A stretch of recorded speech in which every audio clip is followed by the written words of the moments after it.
I love you, Cleveland.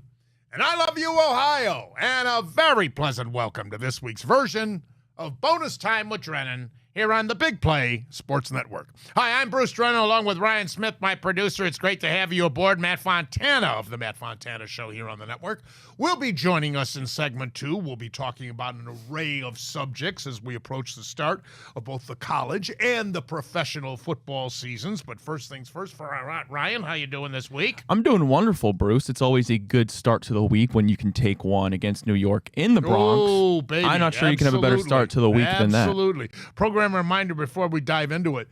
Next week, we will start featuring Mark Lawrence on a weekly basis. Mark, of course, the handicapper, editor, publisher of the Playbook, playbooksports.com. He's got Andy Reid on his cover this year. And we will have Mark previewing all the big college games next week, because right before Labor Day is when the college – there's some games this coming weekend. But before Labor Day weekend is really when college football gets underway. And then we'll be featuring Mark throughout the season with the pros as well as the colleges. But first things first, looking at the big game, just when you thought with Minnesota and Kansas City breathing down our necks that, oh, no, don't tell me. And we go into New York City, of all places, against that Gilles, and boy, oh, boy, what a performance by Thomas coming through with the big clutch pinch hit double. He had been hitting 113 with 23 strikeouts and 53 at-bats. Think of that.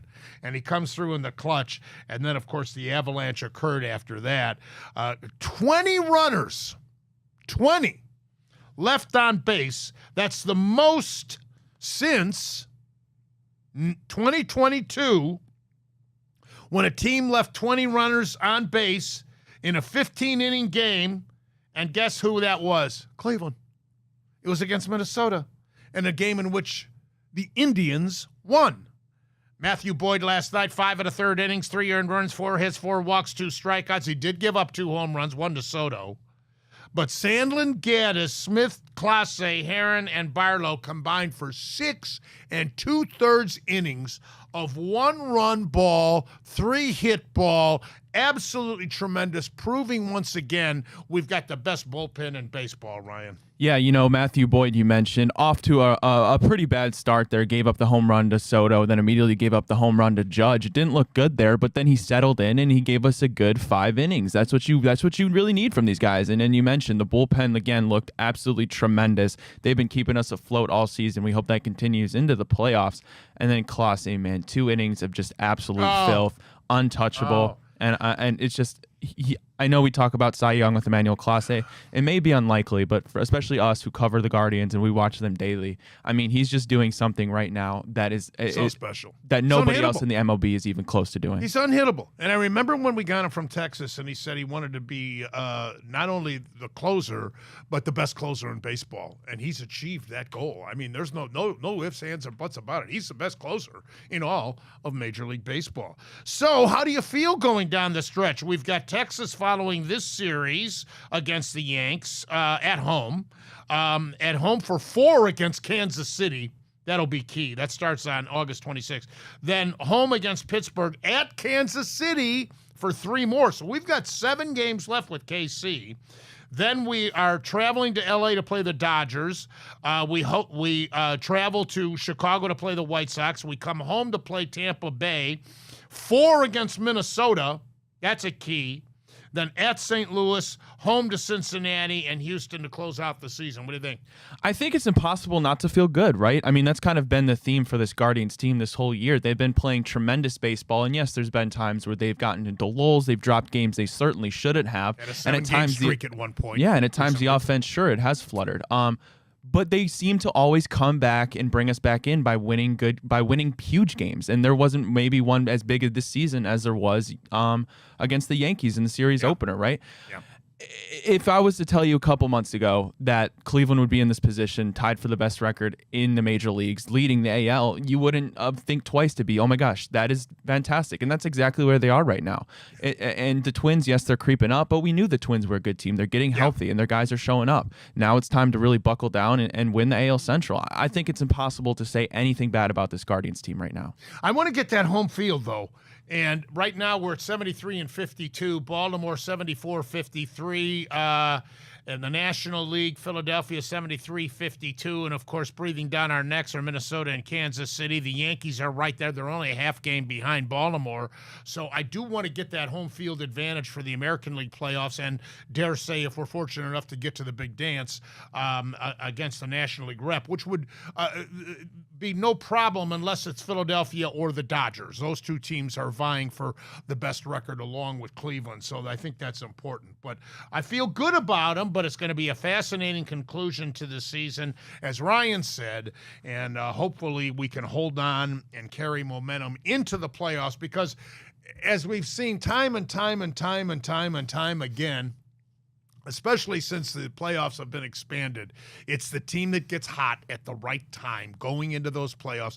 We saw it last year with the two representatives from each league that made it to the World Series, the Texas Rangers, who beat Arizona. And who would have thought that Arizona would have made it to the World Series, or Texas for that matter, Ryan? Yeah, and you mentioned getting the home field advantage. That would be massive when you go look at the difference in record, right, on the road versus home. You have the best home record, and that's not a coincidence. And you mentioned the fans are showing out, and that makes it that much more special. So when you get into these deep games with these playoff contenders, that's going to make the difference, Bruce. Absolutely. I'm looking forward. It's so nice and refreshing to see the fans supporting this team as they should. All right. Now, as I promised, we're going to make we're going to start our divisional predictions for the NFL. I'll go to the NFC this week. Next week, I will predict the AFC, but I want to start with the NFC this week, and I'll start with the East, Ryan.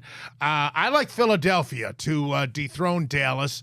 I think they're a better team than and Dallas has not impressed. They keep underachieving. Everybody thought, finally, last year was their year. That was their year. They were going to do it. And look what happened. Once again, they let their fans down. Jerry Jones has got to be going insane for this long of a drought since he's made it to the Super Bowl. But I like Philadelphia. Last year, they were 11-6. They have Jalen Hurts. They picked up Saquon Barkley, which is an amazing pickup for them. And Dallas, winning the division last year with that 12-5 record, do you realize that no team has repeated as a champion in that division in 20 years? So Prescott and Elliott and company have really got the pressure upon them. Washington Giants, I don't know, third and fourth. Take your pick. They both stink. But I like Philly and then Dallas. Your thoughts? Yeah, the last 5 years or so, it's really been either Philadelphia or Dallas. The Giants were great with Eli Manning, but since then they haven't really been able to pick back where they left off. And then the Commanders, rookie head coach, rookie quarterback, or not rookie head coach, but Dan Quinn, new head coach for the Commanders, rookie quarterback in Jaden Daniels. So I think is a very special talent, but they're still probably a couple years away from really contending. I agree, though, Bruce. I think Philadelphia is the best team in that division. I think they have the best quarterback in Jalen Hurts. I think adding Saquon Barkley to already an elite offensive line is just even that more special. They have plenty of guys returning, just elite talent all around. And Dak Prescott, I think he's a great quarterback. But these questions with this contract, I think, are a distraction. I think with CeeDee Lamb, it's a distraction. And outside of that, I mean, you really don't have any amazing skill players. Your offensive line is okay, but I think when it's all said and done, it'll be Philly coming out of that division. And I'm almost of the belief that Philadelphia might be the only team that can seriously challenge San Francisco for the NFC crown. Obviously, Detroit gave them a game. That was the story of two halves last year in the playoffs when Detroit outplayed them in the first half, but Frisco came storming back. So, again, we're in agreement, Philadelphia, and then the Dallas Cowboys. The NFC North is an interesting division because it's extremely well balanced. Any one of the four teams could indeed win the division. I don't know if they can make the playoffs as a wild card, perhaps because Detroit last year was 12-5 and surprised a lot of people by holding on to really run away with that division. Green Bay was 9-8, Minnesota 7-10, likewise the hapless Chicago Bears. The Bears are excited about Caleb Williams, and they should be. He's a tremendous young talent, but he's a rookie quarterback. He's a rookie. and he's going to have to learn, and he's going to learn the hard way in the NFL, especially in what used to be called the old black and blue division. So I think Chicago will bring up the rear. Minnesota, I pick for third. I don't see Darnold as some messiah for them. I can't see it. I like Green Bay to win this division, with LaFleur doing a nice job, because Jordan Love, I think, is on the verge of a breakout season, and Detroit might challenge as a close second with Campbell's troops with Jared Goff. Yeah, I'm also going with Green Bay to win that division. I think it's as simple as you have the best head coach in that division in Matt LaFleur with the most playoff experience. You have Jordan Love, who I think is the best quarterback in that division. We'll see what Caleb Williams has for us in the next couple of years. But the back half of last season, Jordan Love was playing to an MVP level in his first full season as a starter there in Green Bay. They paid him a big contract. They believe he's the answer. I think he's the answer there. I think Detroit, they'll come in second. I mean, I think they might be more well-rounded than Green Bay in some aspects. But then again, I don't think Jared Goff is that elite of a quarterback. I don't think that's really a debate. The Bears, I'll take them to finish third. I think Caleb Williams is actually that good where he's going to be able to elevate. They brought so much talent around them, but it's not going to be the year to compete. And then rounding it out, I'll go to the Vikings. Watch out for the Bears in a couple of years, though. Absolutely. If indeed Williams stays healthy and develops into what we expect, considering his potential. The South is the toughest division, in my opinion, to predict. It's the weakest division in the entire National Football League. I don't think that can be argued. Tampa Bay won it last year with a 9-8 record. New Orleans was also 9-8. Atlanta 7-10, and Carolina 2-15. Even though Baker Mayfield, our old buddy, had a tremendous year for them and did very well in the playoffs under Todd Bowles, I'm favoring Atlanta. I think Atlanta, with Kirk Cousins, Penix, the rookie, backing him up and learning from a veteran like Cousins, they're high in Atlanta about this Falcons team. They've had a drought since Ryan was there, and even when he was there, they kind of underachieved considering the expectations in some seasons. But I'm favoring Atlanta slightly over Tampa, maybe New Orleans, Derek Carr and Kamara and company. Carolina's an easy pick for last place, in my opinion. Yeah, Bruce, we're in agreement so far. I'm going with Atlanta as well. If Kirk Cousins can play how we know he can play coming off that Achilles injury, I really don't think it's close in terms of who has the best team. You bring in Raheem Morris, a defensive-minded head coach, get rid of Arthur Smith, who I think was one of the worst head coaches in the NFL. Like, thankfully now he's on Pittsburgh. I think that'll work out well for us. But then you bring in Zach Robinson as your new offensive coordinator, coming from the Sean McVay tree. You have Kirk Cousins, and if you need Michael Penix, you have Drake London, Bijan Robinson, Kyle Pitts. You have all these first-round draft capital talents on offense that they haven't been able to utilize, and I do blame Arthur Smith for that. I really think this is the year they're going to get their quarterback to play at least at an average level and really launch these players to what they hoped they were supposed to be under Arthur Smith. And then coming in second, I think it'll be Baker and the Buccaneers. I think they lost Dave Canales. That's a big blow for them. Saints, I think Dennis Allen is one of the worst head coaches in the NFL. They don't really have much going for them. I don't think Derek Carr is going to be the answer there, obviously. And then, like you said, Bryce Young on the Panthers, they're still years away probably if they're in the right direction from competing. So I think it's Atlanta's division to win this year. And lastly, the West, where San Francisco appears to be the best overall team in the entire NFC. Kyle Shanahan has Brock Purdy, Christian McCaffrey, Kittle. What more does he need? He's got a good defense. They have the experience. They got to be playing with a little bit of a chip on their shoulders because of losing the Super Bowl to Kansas City as they did. But I like San Francisco. They came off a 12-5 record a year ago. I like the Rams for second. They were 10-7, but Matthew Stafford and company under McVay's tutelage, I think, are a solid pick for second. Toss up between Arizona and Seattle. Pretty good division here.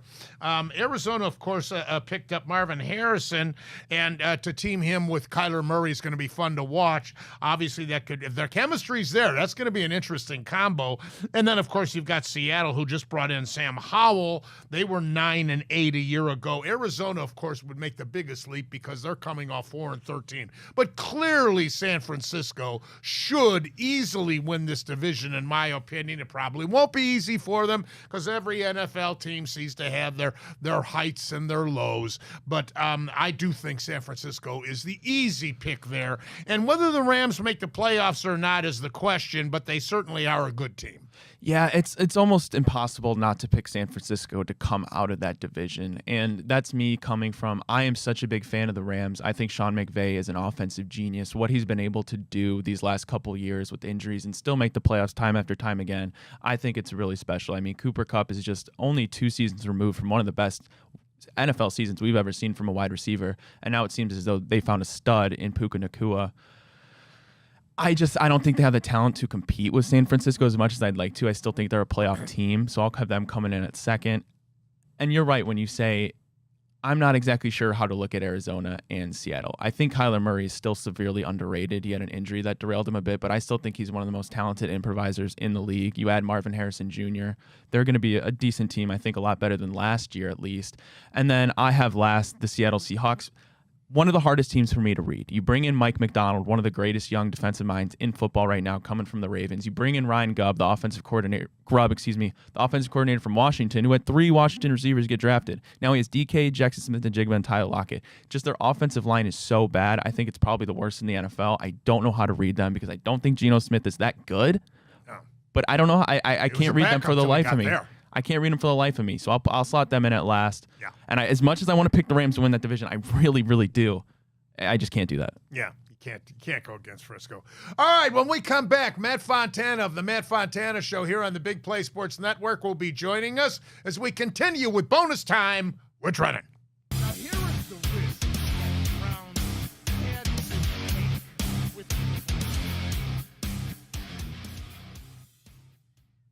All right, great to have you back here on Bonus Time with Drennan, Big Play Sports Network, and we are certainly happy to welcome Matt Fontana of the Matt Fontana Show here on the network. And how are you, partner? Good to see you as always. Great, Bruce. Things are going. Football's back. We're getting going. Guardians. That was such a nice win from the Yankees on Tuesday night. It was awesome. So I'm loving it. I love this time of the year. Yeah, we're going to cover all of it. I'm doing a nice juicy segment here with Matt.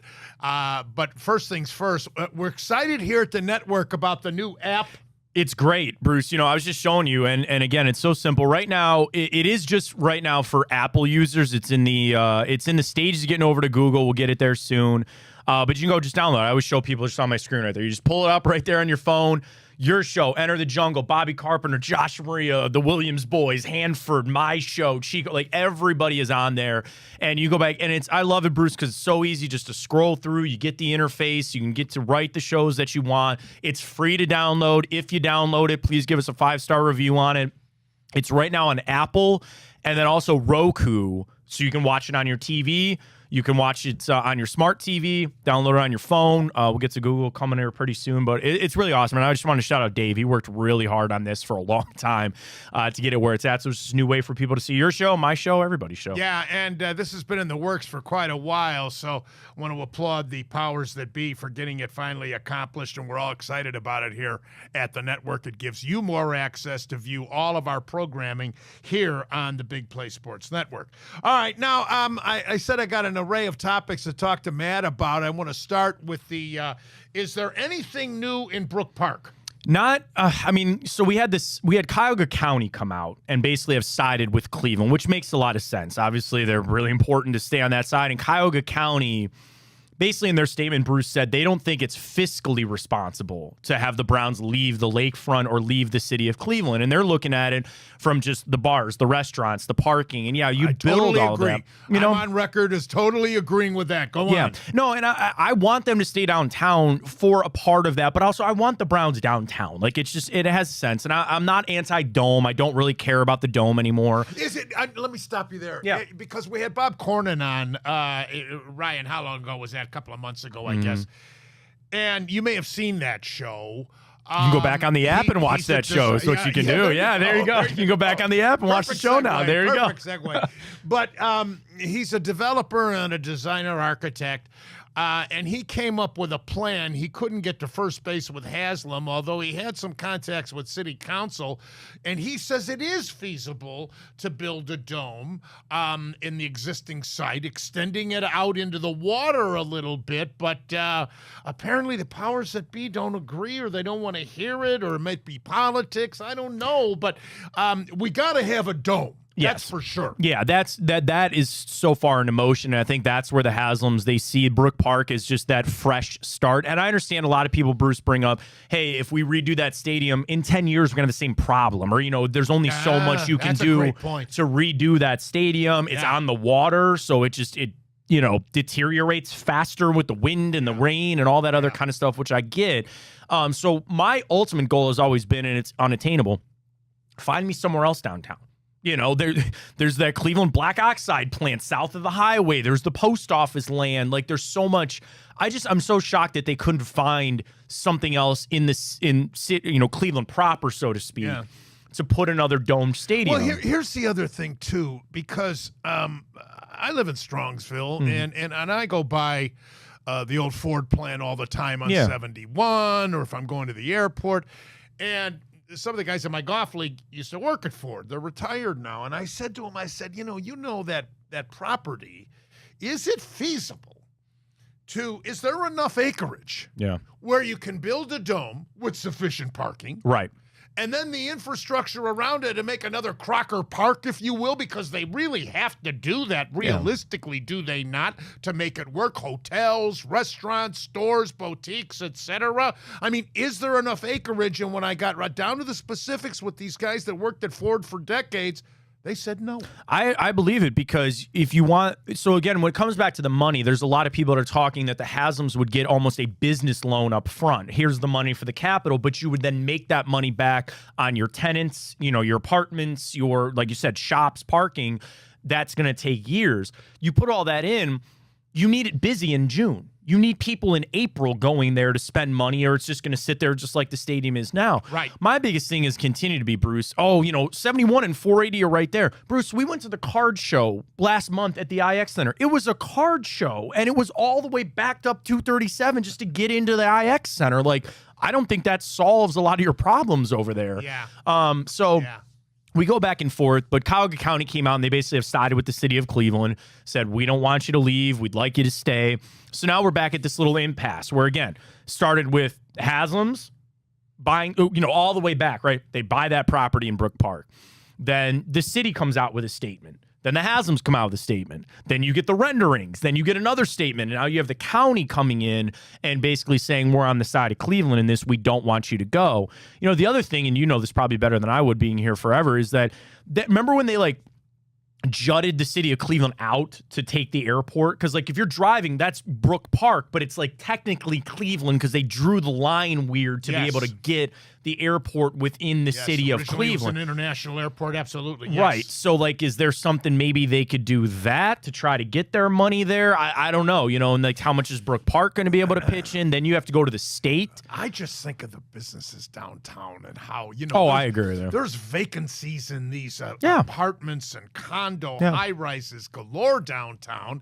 And even though the younger generation, guys your age or younger, are occupying these apartments and condos, still, you take that away, and I know it's only one day a week and it's only 10 dates or whatever, but still, I think it really damages the downtown business. What are they going to do with Muni Lot? Think about all that money. You go down to those cars, 50, 50, 50, 50, 400, because you're taking up 3 or 4 spots. It's just all this other stuff about all the money that they're making from that. And yeah, you're right. With the businesses, with the infrastructure that's already here, it's hard. And then what do they talk about? The land bridge to try to connect it. They talk about opening it up to be able to develop that lakefront, which I've been hearing for my whole life, and it's never been done. Yeah, I think it's really interesting where we're at West Shore Way. I know, all of that. And it's at this point, they've made both sides known.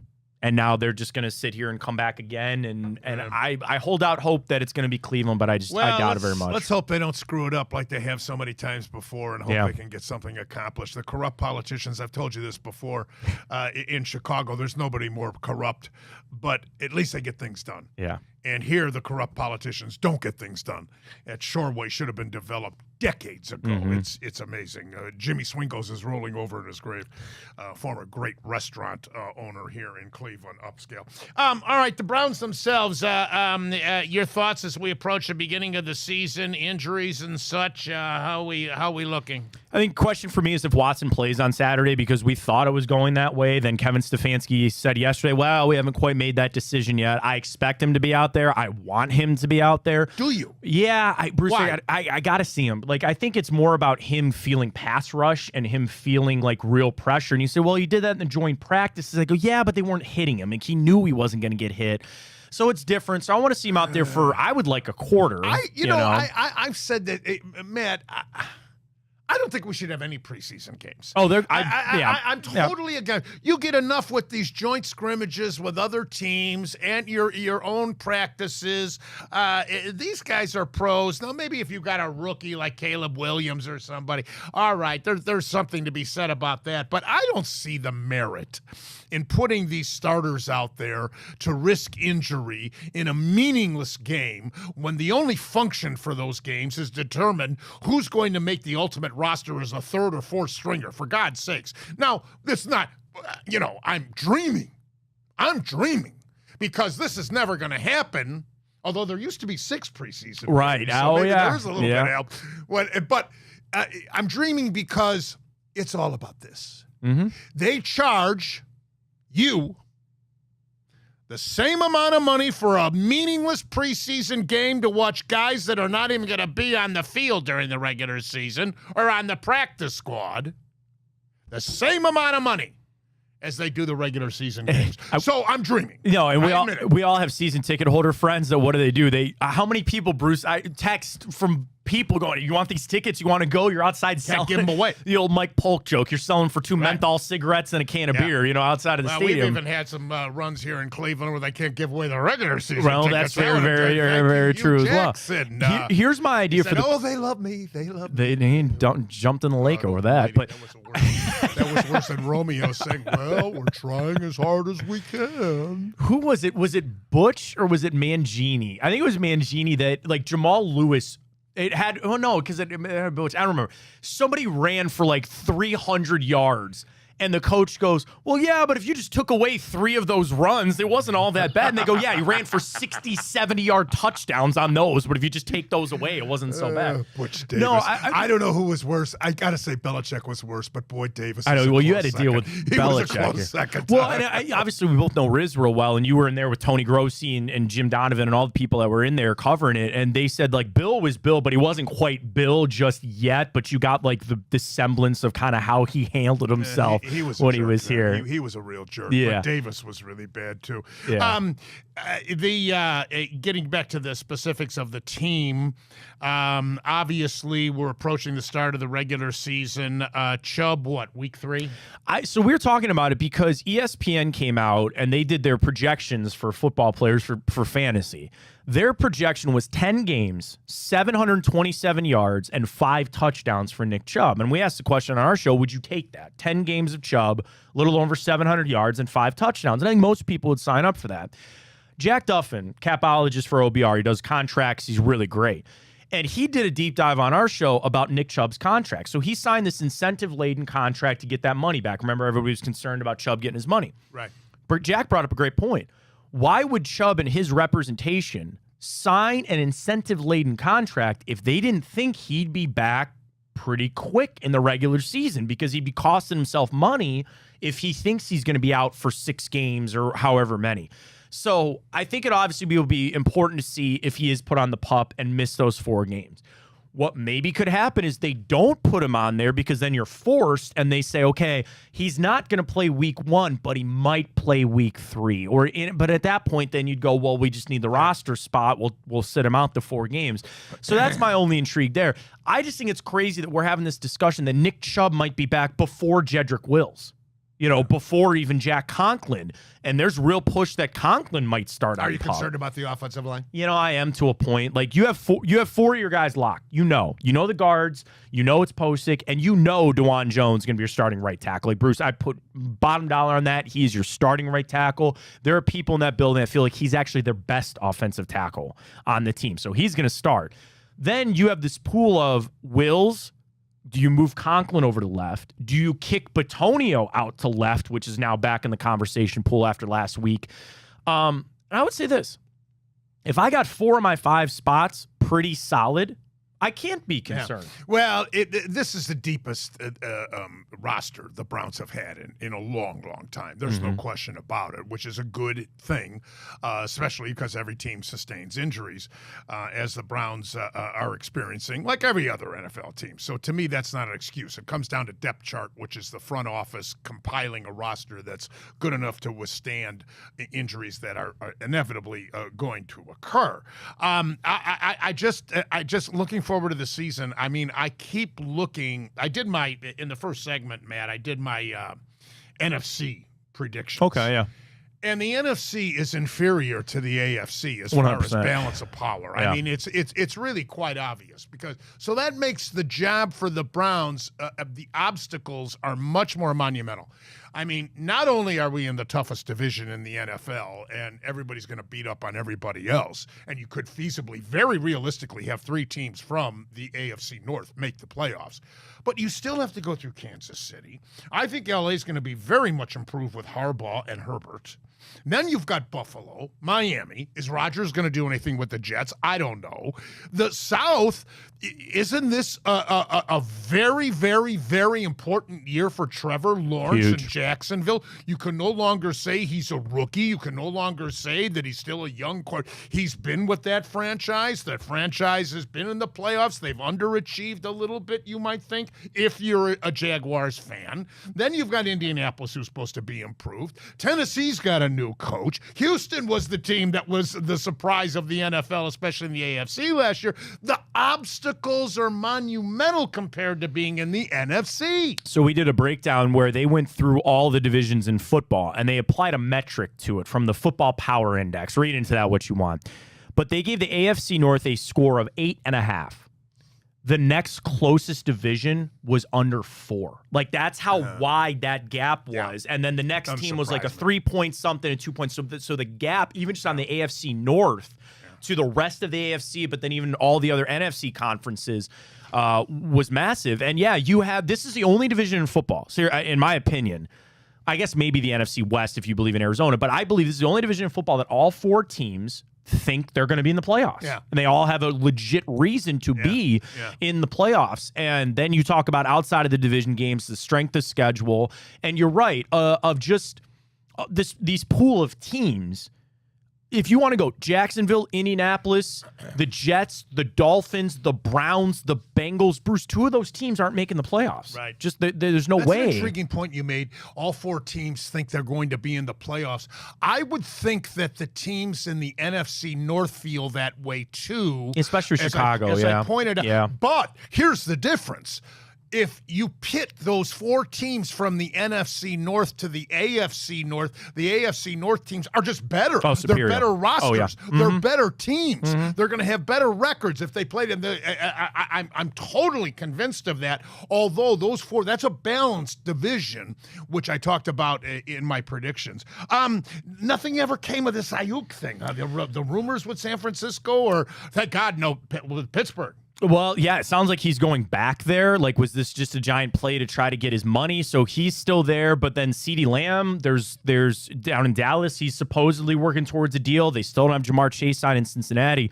But yeah, Ayuk has gone quiet all of a sudden, and it sounds like just from the reporting that even the 49ers and the Steelers, they're not even talking anymore. They're not even having updates. When you're asking for 2 first-round draft picks, I mean, come on. Yeah. Come on. And well, I think it's hard because Ayuk wanted to go to Pittsburgh. That's hard for him. He wanted to go there bad. I know he did, especially with those new quarterbacks. Well, and if I was him, I would just go back to San Francisco for a year and then hit free agency next year and say, okay, I'm going to go to Pittsburgh. Yeah, have a great year with a team that's likely to get back to the Super Bowl. At least are the favorites in the NFC. Sure. There's no question. They're one of my about favorites for sure. All right, now I'm not going to make my AFC predictions till next week because I told you in the first segment, but as the fans know, I made my predictions for the NFC this week.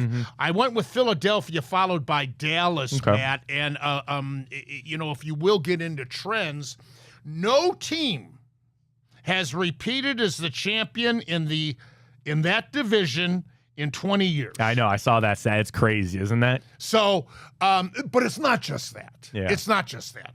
I just think that Jalen Hurts and Sirianni and Philadelphia are just a better team than Dallas. Dallas,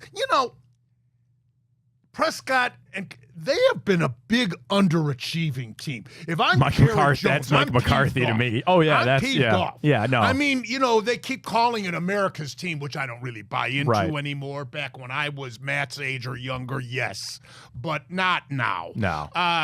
But I just can't see Dallas. Every year they let their fans down. No, and I'll listen to Philly because a lot of the conversation with the Eagles were that Sirianni and Jalen Hurts had a horribly strained relationship. They didn't want to talk to one another. They couldn't stand one another. Apparently, they've kind of aired that out now where they just kind of, I don't want to say stay in their own lanes, but there's just been a little bit of a, they've come together on this. And I think it's probably more on Nick Sirianni realizing if I don't fix this or I don't change who I am, I'm going to be out of a job. They're not getting rid of Jalen Hurts. So maybe that'll help.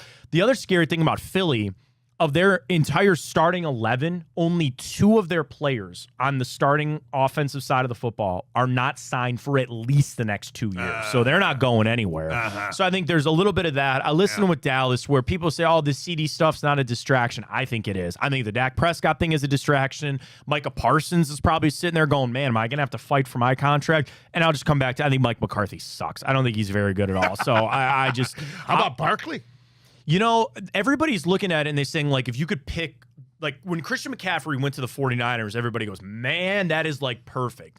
Is that not the same thing with Saquon Barkley going to Philly? Is that not just, like, a perfect fit of what they needed? He's been with a lousy team for all and he's these still been years that since good, he too, came which that is good. crazy. So now Yeah. he goes to a team that's really good and a big, serious contender. I took Green Bay in the North. You're a smart man, Bruce I Drennan, for doing that. agree with I that, love Matt? Green Bay this year. I love him. I think do. Love has really come Yeah. into it. He's really ready to blossom. I like the whole team. I like what LaFleur has done. The whole team. I just like the betting odds on it, to be honest with you, because they're a little bit more on the plus side of things when it comes. And again, Detroit, it's going to be one of those two you think. I'm not You really, would think so. but I like the Green Bay pick a lot. Yeah, too. I took Detroit second with Goff and Campbell and Yep. company, and then Minnesota and Chicago. And I would actually be higher on the Bears. I think the Bears are actually as pathetic as they've been, and especially frustrating to their fans. I still have so many connections and sources from when I grew up there, let alone being here for all these years with media contacts I've had in Chicago. They're high.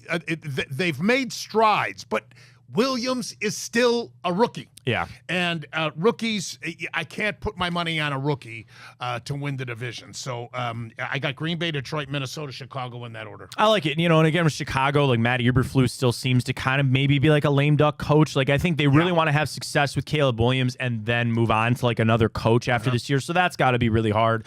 Minnesota, they've got everything except the quarterback, right? They have uber talented skill position guys. Defense is okay. Who's that? Sam Darnold. Maybe Darnold's the guy. Maybe it's just get in there and throw it to Addison and Justin Jefferson. Southern all day. Cal guy, I don't another know. Southern Cal guy. What is it when they're in college at Southern Cal? They're absolutely off the charts, phenomenal. Oh yeah, you go. Then they get into the pros, and Paul McDonald takes over. Sanchez, who was the blonde guy? Matt Barkley, Matt Leinart. You get into Darnold. Who's not a bad commentator, by the way. No, I think we were talking about college There's game the day. the other commentator day. that he is as a quarterback. Exactly. And then now, obviously, Caleb Williams could be a part. I know he transferred there, but still. See Colt McCoy retired? I did see that. I thought it was interesting. He's going to go commentate on the Big Ten, though. Yeah, you think you would have wanted him for the Big 12, although Texas is in the SEC Brady now. Quinn, he's but- following Brady Quinn, a couple of former Browns quarterbacks, we might add. Right. The South, I admitted in the first segment, Matt, that's the toughest division for me to predict. Sure. Because even with what Baker accomplished last year with Tampa, New Orleans, with Derek Carr, I think they're a very dangerous team. I think it's a lousy division. It's the worst division in the NFL, which makes it difficult for me to pick it.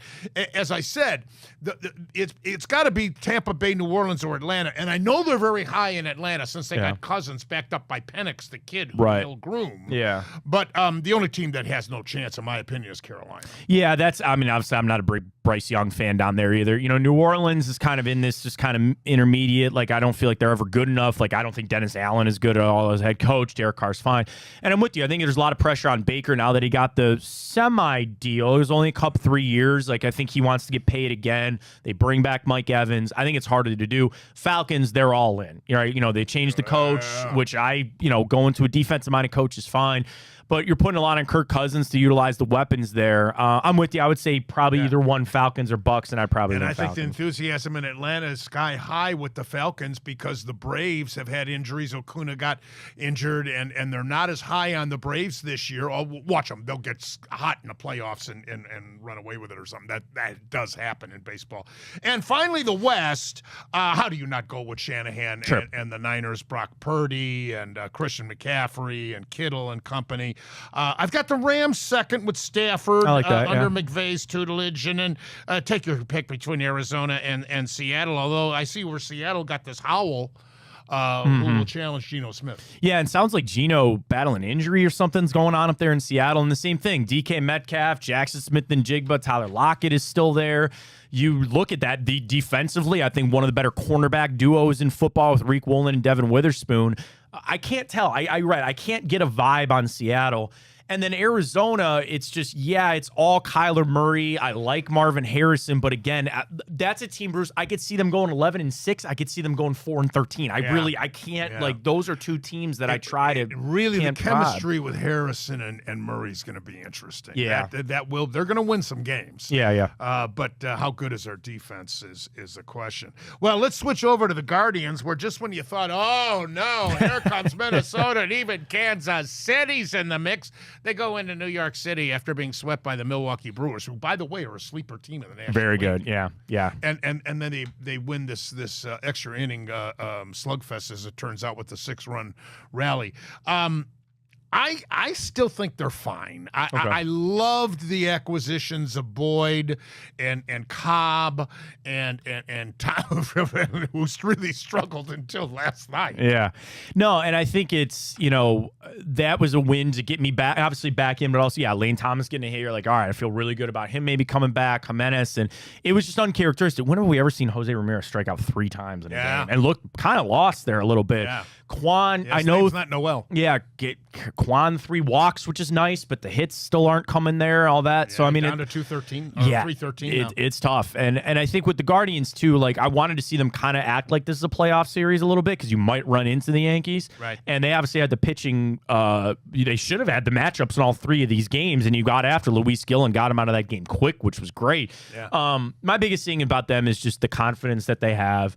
I want Emmanuel Clase to win this Cy Young. He's not going to. They'll give it to Skubal, but Bruce, he's the best pitcher in baseball. He's unhittable to go 2 innings the way that he did, getting through a big part of that lineup. Hunter Gaddis, too, getting Soto to pop out. Judge, I mean, it's been phenomenal. They did burn the bullpen. Obviously, wherever he was watching this Wednesday night, we'll see how Wednesday goes. But they had to go through their big guys. But, hey, you got that win. Cantillo back up. I'm all in. It's just so fun to be able to every night watch baseball. That is just so meaningful. Watch and follow, and I love the fact they're finally getting support at home with the attendance and the great. Why not? They have the best home record in the big leagues, and that's the best bullpen in the big leagues. It's funny you mentioned Skubal, and I wouldn't disagree with you on that. However, the saving grace perhaps for Clase will be he's with a playoff team. Exactly. And the voters today are influenced by that. Now, when I was a kid, again, growing up in Chicago, Ernie Banks won back-to-back MVPs with a lousy last-place team.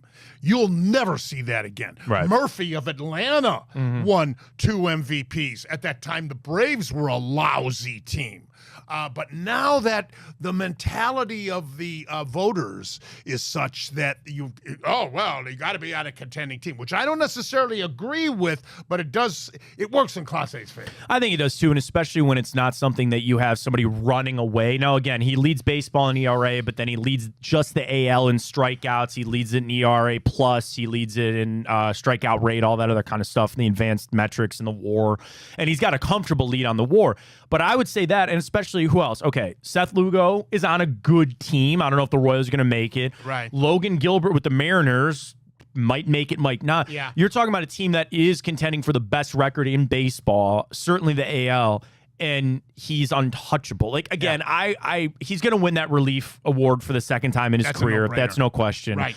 The question is, does he finish in the top 3? And that's maybe all I can ask for at this point, but it's just so impressive what Emmanuel Clase has meant to this team. And, my mind works this way, Bruce. I start sitting there saying, do we need to get a contract? I know he's got that 5-year, $25 million deal, which seems like a slam right now. It's so easy, but sitting there saying, man, I'd like to kind of lock him up for another 5 years or something like that. He's that good. Well, they're still the youngest team in baseball, too. Yeah. And that's really such a plus for the fans. Ohio State and West Switch college ball. Labor Day weekend's fast approaching. We're going to be featuring Mark Lawrence next week to preview all the big games in the first full weekend of college football. Ohio State, of course, is ranked number 2 in the country behind Georgia. And obviously the first big test, they get Iowa, but Iowa's at home. First big test will come in week 6 as they travel to Oregon. Yeah, that's going to be a fun Oregon game. is number 3 in the country, so that will be a big game early on. Every preseason poll, as far as the Big Ten preview we've done, Bruce, it's Oregon, Ohio State. That's it. They're one of those two teams. People want to try to buy into Penn State. They want to say Michigan will still be there. I ain't buying that at all. I agree. It's going to be one of those two. I'm excited, and I think it is obviously very clear the national championship or bust. You want to get a top 4 seed. You want to win the Big Ten to get that and get into the 12-team playoff and kind of see what happens. The one thing about their opener against Akron, I'm sure Mark will bring this up, but here's one for all you bettors out there. They're a 50.5-point favorite over Akron. Ryan Day, in his career at Ohio State, has only had one other game that they were 50-point favorites. It was against Rutgers. Bruce, they didn't cover by 21 points. So I'm not, Akron's different than Rutgers and all that, but I'm just saying I actually like the Zips plus the points and even there though that weekend. The Buckeyes are a superior team, and realistically, the second stringers could win the game by 30 points or more. But the fact is, it is their first game. Yeah. And there's got to be a little rustiness there.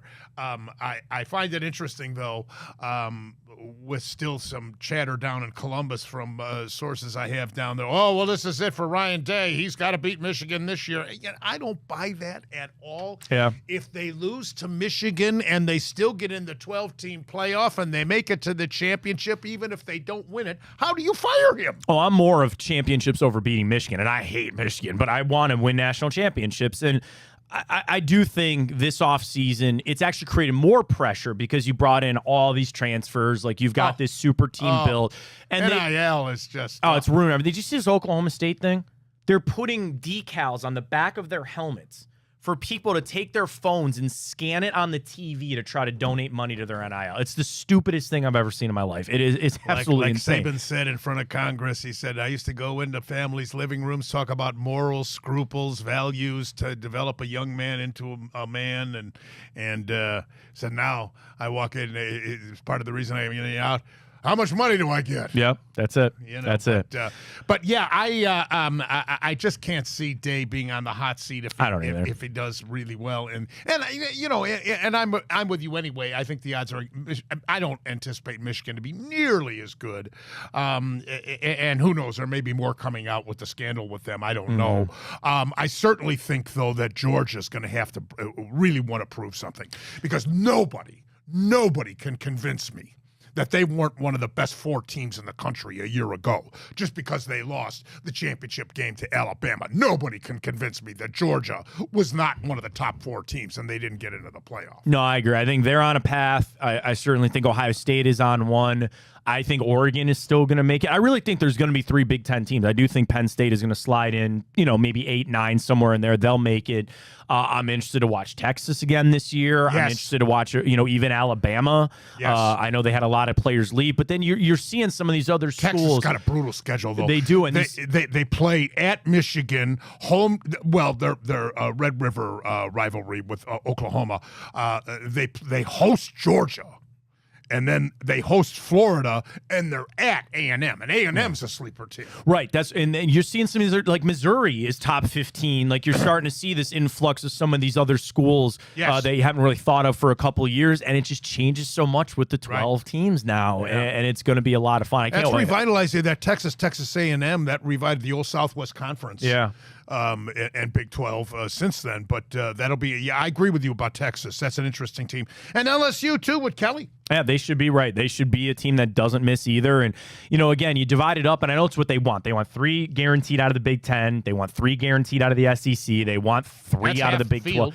It should be. And I really... I don't see 3 out of the Big 12. No, I don't either. And the same thing with the ACC. Like, okay, you think maybe, I don't know, Clemson's really going to be it. Probably Florida State is going to be their best option to push it there. But, yeah, I don't know if I like the allotment picked, where it's like, hey, we want to guarantee this, but also the NCAA's got to sit there and know their money right now is being made by the Big Ten and the SEC. Yeah. Big 12 is hanging on by a thread, and the ACC is barely anything Well, if anymore. Clemson and Florida State go to the SEC, that's it. Yeah. Basketball, even though it's still a very, very, very prestigious basketball conference, can't save it. No. The big revenue is obviously football. All right, Matt Fontana Show here on the Big Play Sports Network. Check it out every single day, and the app again. The app is there. Download it in the Google, or go get to Google Play Store coming out. Apple, you can get on Roku and the smart TVs too. So, like, again, if you get home at night and you're just pop your smart TV on, download Big Play, and you can watch Bruce's show, my show, all the shows that are here each and every night. So, yeah, it's our new app. It's out there. And we got some other exciting things coming out related to that app. Some changes coming. It's exciting. How you hitting them? I played an outing this week, Bruce. I hit one of the best shots of my life. It was, shout out to Hinkley Hills. Hinkley Hills, yeah, State Road do there. You remember back 9, I think it's like 15 or 16. It's an elevated tee on the side of the hill. Since years ago when I used to play there a lot. So it is downhill, but it's a winding, little bit of a dog leg fairway. And my shot, my left to right. Yeah. Bruce, I piped one. Put it on the green. 25-yard chip.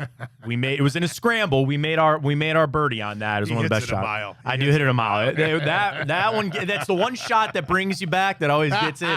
And our outing, unfortunately, I know you've got a prior engagement, but our outing foursomes are still available. BigPlay.com will be out there. Little Mountain, which I've not, Bruce, of the years I had to take last year off, I got hurt, so I haven't played golf. Right. This is the latest. I've not played Little Mountain yet this year. That has never happened in my golfing life. That I'm going into August. Good track, Jimmy Hanlon's track. I love it. And the traps, of course, are they redone. What you have to avoid. There's tons of fairway traps on that course, and they're big ones too. So if you get in there, you really do have to sacrifice. Yeah, we'll be there. Actually, by the way, to tell everybody too, you sign up for the outing. This is the hat that you get. See, there you go. Nice little swag I'm sorry package. I can't make that outing. I got the Joe Tate fundraiser at Bunker Hill that same day that I'm obligated to. I'm going to speak. And you're still playing golf, though. My old partner, yeah, that's true. Still playing golf. That's all that matters. When do I not? That's fair all right, Matt Fontana. Check him out on Big Play Sports Network. The Ask Bruce segment is next on Bonus Time with Drennan here on the Big Play Sports Network. Now here is the risk that Brown had to take with. All right, time for the Ask Bruce segment. But before we get to your questions, I noticed, Ryan, they announced very, very early here, and we're months away still, but I found it interesting that they announced the pairings for the Maui Invitational. The Maui Invitational has traditionally been an early season precursor, if you will, for the upcoming college basketball season. And the teams are very attractive every single year. And here are the pairings for the Maui Invitational early on, which gets us an indication of who's going to do. Of course, college basketball is so unpredictable in this day and age with the expanded field, but nonetheless, it's quite an impressive collection of teams. Memphis, great basketball tradition. Will be playing UConn in Game 1, the defending national champions for the last couple of years. Colorado will play against Michigan State and Izzo and company.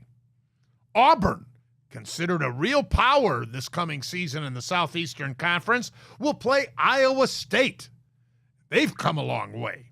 And then finally, Dayton will play the Tar Heels of North Carolina. So it's a pretty impressive start with that Maui Invitational, Ryan. Yeah, you mentioned all those legacy coaches there, right? Tom Izzo, you mentioned Auburn, Bruce Pearl's there. I remember the Bearcats, formerly at Tennessee. And I remember my Cincinnati Bearcats played in that last year. They didn't fare very well, but it's always a good time. I love seeing them. They're wearing Dayton going to be any good this year, do you know? I don't know, Bruce. They're a weird team to me. I mean, they always seem to have one or two guys that are NBA caliber, and they always seem to make it to the dance. But then once they get there, it just seems they're outmatched in terms of talent and recruiting. Back when I was your age, centuries ago, they had some great teams at Dayton. In fact, I think one year they made it to the championship against UCLA during the Johnny Wooden era. I certainly believe they made it to the semis and played UCLA. But it's a good program. There's no question about it. Ryan's alma mater, the Bearcats of Cincinnati, the Bob Huggins era, even before that, when Oscar Robertson was there, and let alone when they won the national championship with George Wilson and Bonham and Thacker and Yates and that crew, and then lost in that memorable overtime game to the Loyola Ramblers with that Vic Rouse tip-in. But indeed, Xavier has always been a very solid program too. That's a good that portion of the state of Ohio with those three universities. That's a good brand of basketball down there, Ryan. I hate Xavier. That's all I can say. I hate him. All right, Ask Bruce segment. Fire away. Alrighty. Hey, Bruce, which has been the bigger surprise, in your opinion, in the AL Central with 6 weeks left to play? The Guardians leading the division with a rookie skipper, or the Royals holding a wild card spot after losing 106 games just one season ago? I guess I'd have to say the Royals because I was kind of high on the Guardians. I'm not really flabbergasted because I thought that bullpen would be tremendous. I thought the rotation would be very strong, too. I didn't anticipate Logan Allen and McKenzie struggling like they did in the first half of the season. I didn't anticipate Bieber to go down after 2 Cy Young performances in the only 2 games that he pitched for the Guardians this year. But the biggest surprise to me as far as the Guardians is the display of power that we've seen, considering how we all thought that was the biggest need, power and offense and clutch hitting. They are certainly hitting in the clutch, one of the best clutch hitting teams in the big leagues. They don't necessarily do it all the time with the long ball, but they're hitting many more long balls than anybody could have possibly anticipated. So I got to say, Kansas City, even though they spent some money and went out and they got some guys, but I give them credit for being in contention, and we'll see if they can hold on for a playoff spot because they're certainly in the running right now. You got to look at whoever does not win the East, namely Baltimore or New York, and then you've got Minnesota and Kansas City right there in a great position to fill out those other wild card spots because the West's records just are not as strong with Houston now overtaking Seattle as they have. Alrighty, hey Bruce, how concerned are you with the post All-Star decline of Stephen Kwan? He batted .250 in July, and through August he's batting .234. Yeah, he's a real good ball player. The batting average has really diminished greatly. I think at the moment he said at .313 following last night's game. He did get 3 base on balls. But maybe he's pressing a little bit. I love the way he plays the game. It hasn't affected his defense, thank God. And that shows what a pro's pro he is. But, did anybody really anticipate that he could maintain a .340, .350 batting average throughout the year? It's unrealistic. But he certainly is a very good contact hitter. He strikes out minimally. I love him for the future, and we've got him locked up. But, yeah, it has diminished a lot. I hope he doesn't press so much that this continues because we certainly need him as a bona fide, legit leadoff man to get rallies started for us, especially in the postseason. Alrighty, hey Bruce, do you view the Brewers as a real threat to the Phillies and Dodgers to win the NL pennant? I do. And I'll tell you what, I give them all the credit in the world. They had Burns. He was one of the best starting pitchers in the big leagues. And he goes to Baltimore. And they're still running away with that division.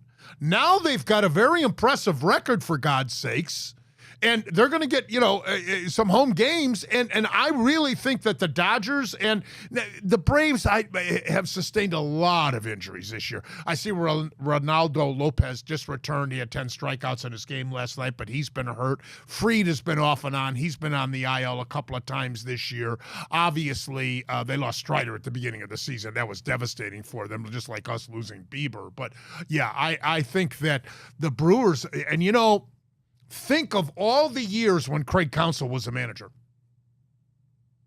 All the years that they won that division or qualified as a wild card and lost and were eliminated in the playoffs. Aren't they due? Certainly, can you say they underachieved? They lost Yelich. That's a key because he's their leader in the clubhouse. But, yeah, I do. I think they're a very legitimate team. I watched every game in their series against us where they swept us, and I really think that they believe in themselves. They're solid in all aspects of the game. I think they're a threat. I really do. If anybody in the National League takes them for granted, they could be in trouble. Alrighty, last one. Hey, Bruce, if Oregon wins the Big Ten in football in their first year in the conference, do you think it would be a good thing as they add another national championship contender to the conference, or do you think it would be a bad look for the conference? I think it'll be the anti-Big Ten pundits, so to speak. It'll be a heavenly experience for them to just trash the Big Ten even further as far as the prowess of the football prestige. I just think they'll have a riot doing so.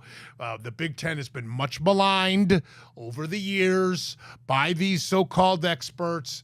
But you know what? Hasn't the Big Ten deserved it? Think about it. Until last year, what national championships does the Big Ten have to brag about? The Urban Meyer National Championship and the Jim Tressel National Championship. That's it. That's until last year with Michigan. And I don't even know if Michigan would have won if Georgia would have gotten into that Final Four, as they should have. They were definitely one of the top 4 teams in the country. But because of Alabama beating them in the SEC, they get in. They couldn't deprive Texas. They couldn't deprive Washington. But outside of Michigan last year, what does the Big Ten had to brag about? Even more so in basketball, but that's another topic for another day. But yeah, I want Ohio State to win it all. But Ryan, your take on it, because if they do, if Oregon's for real this year, they're not going to miss Knicks at all. So what would that mean for the prestige of the Big Ten with those Pac-12 teams coming in and Pac-12 team winning it in the first year? I would understand the thought that, okay, they come into your conference for the first year, they kick you to the ground, and now they're the immediate champions. But then at the same time, I mean, Oregon, I think it is between Oregon and Ohio State. And Oregon is a very good team, and Dan Lanning is one of the top premier coaches in college landscape now. If Oregon was to go to the SEC, I mean, would they not be the third, maybe second best team behind Georgia? So I think it's almost the same factor. I don't buy that. The SEC is vastly superior to the Big Ten. I agree with that, but if Oregon went to the SEC, what rank would you think they'd be in that conference? Georgia, you've got Alabama, LSU. Yeah, but I Miss think is a very good team this year. A&M is a sleeper team this year. Who knows what Auburn's going to come up. You got Texas in there now too. Oklahoma's in there now. Not that I think Oklahoma's going to do much for a while, but who knows what Florida's going to be like. I mean, no, I don't. And Missouri's made strides. No, that one I got to disagree with you on, partner. But again, it doesn't that not enhance what the question was about? Yeah, about the prestige of the Big Ten. If indeed you agree with my opinion of the SEC more so than Ryan's statement that Oregon would be the second or third best team in the SEC, then what does that say if Oregon comes into the Big Ten in their first year and they win it? Right. Exactly that.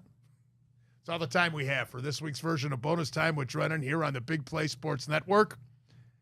So glad to have you participate with us. Again, check out our new app. Ryan, give them that plug again about that new app. Yeah, it's on iOS. We're working on it getting to Google Play, but it's on Roku on your smart TVs. You can just go ahead and download it. Just type in Big Play, and it's simple as that, Bruce. And you can see all the other shows that air here on the Big Play Sports Network. Check them all out, including ours here with Bonus Time with Drennan. I'm Bruce Drennan on behalf of Ryan Smith. You have a great week. We'll see you next week. Don't forget, Mark Lawrence will be joining us to preview all the big college games as we open up the college season in earnest on Labor Day weekend. So we'll see you next week. Until then, as always, and most importantly, you remember,